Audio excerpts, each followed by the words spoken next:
bonsoir de ma part, je vais super bien.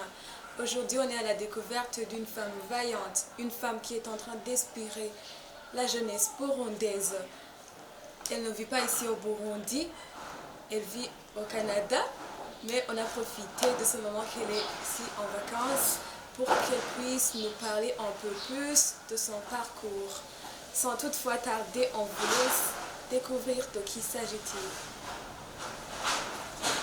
Merci beaucoup, merci beaucoup. Bonjour, je ne sais pas si je peux dire les téléspectateurs, ceux qui nous suivent. Je suis un peu flattée d'entendre que je suis parmi ces femmes qui impactent. Effectivement, Dieu m'a fait la grâce depuis un certain nombre d'années. Oui, bien sûr, il y a eu des années que j'ai perdues et sans vraiment le Seigneur dans ma vie, mais depuis à peu près plus d'une trentaine d'années, j'ai accepté le Seigneur comme mon sauveur de la vie et il a changé ma vie.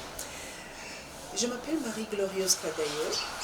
Je suis une maman de 4 enfants. Je suis dans la grâce de Dieu, je suis mariée à un seul homme. On est ensemble depuis 38 ans. Alors voilà, c'est ça ma petite présentation. Qui est Glorieuse? Glorieuse, c'est vraiment cette femme qui a accepté que Dieu la transforme jour après jour. Et dans cette transformation, c'est là où j'ai vraiment cette mission mélangée avec ma passion d'impacter, de parler à tout le monde. Moi, je commence par la femme. Et quand je parle de la femme, je ne dis pas la femme âgée comme moi, mais Dieu m'amène aussi vers ces jeunes filles, parce que c'est vraiment ces jeunes filles qui deviendront les grandes dames, et c'est elles qui vont être le cœur d'une famille, comme j'aime l'appeler. Et finalement, à cause de cette révélation que Dieu m'a donnée, j'ai appelé l'organisation dans laquelle je sers le Seigneur, femme, cœur de la famille. C'est-à-dire que la femme, elle est ce que le cœur, elle est à la famille ce que le cœur est pour l'organisme humain. Quand le cœur s'arrête, vous le savez, c'est la fin. C'est la fin. Alors, quand la femme n'a pas compris cette mission que Dieu lui a donnée et qu'elle ne remplit pas correctement sa mission comme il faut, vous êtes témoin, vous voyez ce qui se passe dans les familles. Vous savez, j'ai compris qu'une femme, avec la sagesse de Dieu, elle peut vivre avec n'importe qui. Là, je sais qu'il y a une catégorie de femmes qui ne sont pas d'accord avec moi. Dernièrement, je répondais à des questions. Alors on a dit, Madame, tu exagères. Tu exagères parce que des fois on est obligé de divorcer, des fois on est obligé de fuir.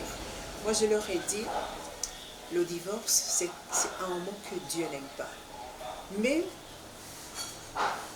le conseil que je donne souvent, c'est qu'on peut se retirer un tout petit peu pour prendre quelques vacances, sans développer dans son cœur que tu divorces. On peut se retirer. Alors, voilà la mission que Dieu m'a donnée, c'est vraiment de parler surtout à la femme. La femme, elle a un homme. On ne peut pas devenir femme quand on n'est pas marié.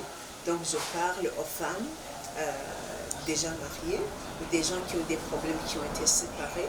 Ça arrive aussi et on comprend, parce que l'ennemi est là pour vraiment déstabiliser les familles. Et aussi, je parle à ces filles qui se préparent à se marier. On leur dit la vérité.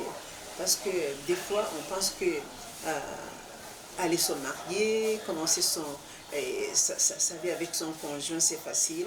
Non, c'est pas facile, mais avec Dieu, c'est possible. Et vraiment, je peux dire que c'est bon quand on a une famille, quand on sait qu'on est en train de se sacrifier pour bâtir. La femme sage, elle se sacrifie.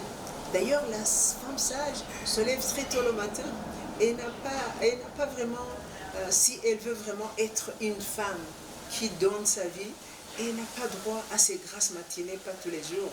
Non. Donc, c'est ça, la femme de Dieu, la femme travailleuse, la femme qui est contente vraiment de se donner, de se sacrifier pour le bonheur des autres.